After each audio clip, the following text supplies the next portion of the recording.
Your daily dose of inspiration. नमस्कार। आज हम बात करेंगे कम्युनिकेशन यानी संवाद की। ये एक ऐसी चीज है जो हम सब रोज करते हैं, है ना? लेकिन क्या हमारी बातचीत हमेशा हमें वो नतीजा देती है जो हम असल में चाहते हैं? सवाल तो यही है। तो चलिए आज इसी विषय की गहराई में उतरते हैं। कभी ऐसा लगा है कि कोई बातचीत, चाहे वो ऑफिस में हो या फिर घर पे, अचानक एक जंग सी बन गई है? एक ऐसी लड़ाई जहां बस किसी एक को जीतना है और दूसरे को हारना। अगर ऐसा कभी महसूस हुआ है तो ये समझना बहुत जरूरी है कि आखिर ऐसा होता क्यों है। देखिए, अक्सर हम बातचीत को दो नजरियों से देखते हैं।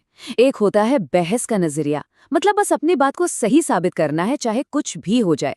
और दूसरा होता है समाधान का नजरिया, जहां कोशिश होती है कि मिलकर किसी नतीजे पर पहुंचा जाए।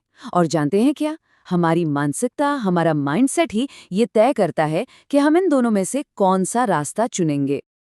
तो चलिए अब उन 4 बेसिक माइंडसेट्स को समझते हैं जो किसी भी बातचीत की दिशा और उसका अंजाम तय करते हैं।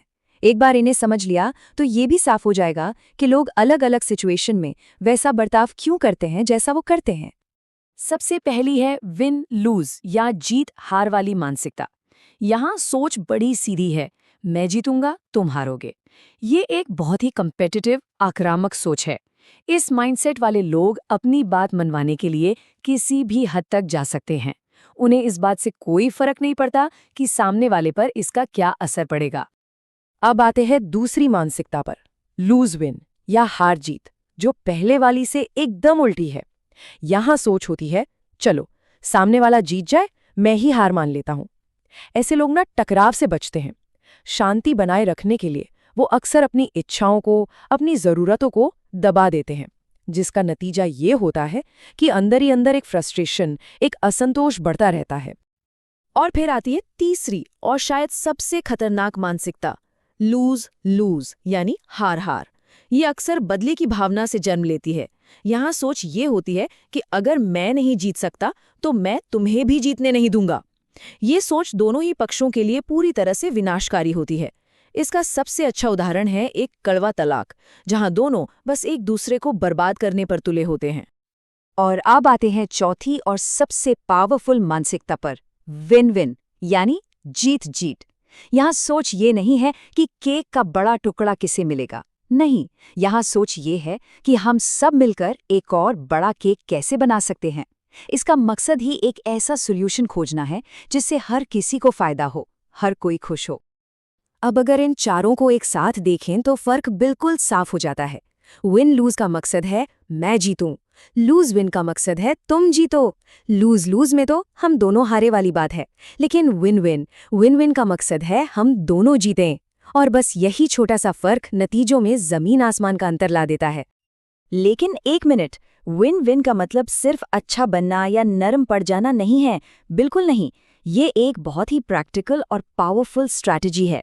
तो सवाल ये उठता है कि इसकी असली ताकत है क्या, ये इतनी असरदार क्यों है? चलिए समझते हैं। देखिए, जब विन विन सोच को अपनाया जाता है तो सिर्फ एक प्रॉब्लम सॉल्व नहीं होती, इससे कई ज्यादा होता है। सबसे पहले तो विश्वास बनता है, ट्रस्ट। और जहां ट्रस्ट होता है वहीं नए और क्रिएटिव सॉल्यूशंस के दरवाजे खुलते हैं। नतीजा, रिश्ते, चाहे वो प्रोफेशनल हो या पर्सनल, ज्यादा मजबूत और लंबे समय तक चलने वाले बनते हैं।